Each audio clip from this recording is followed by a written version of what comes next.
turning into TAS News. My name is Stacy Lind. And I am Taylor Hines. Lately, there has been some major discoveries regarding nuclear chemistry.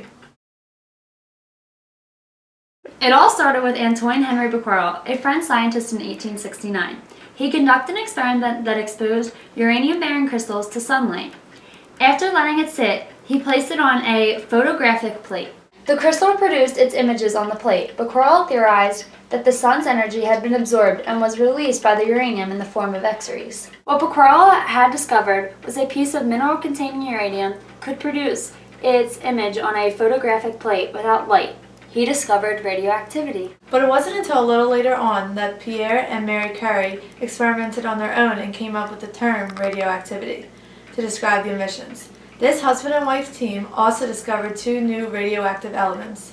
We are now going to go live to Angela Badalamenti and the one and only Mary Curie. It's nice to have you on the show, Mary. It's a pleasure being here. Thank you.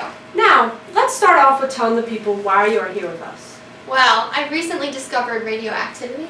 How wonderful. Can you tell us more about that? I was inspired by another scientist, Becquerel, and his theories. I hear you are the first woman to not only win one, but 2 Nobel Prizes. Yes, it was a great honor to be the first woman to win 2 Nobel Prizes, but I actually didn't win them by myself.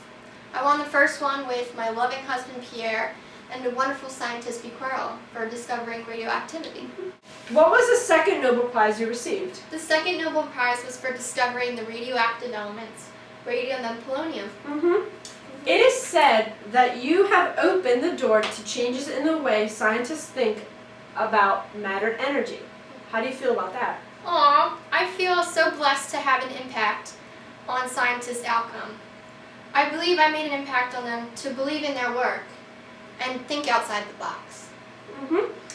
Well, it was a pleasure to have you on the show, Mary. Aw, thank you. Thank you for being here, and back to you, Stacy. Thanks for joining us today on TAS News Channel 13. I hope you learn more about nuclear chemistry. See you next Monday.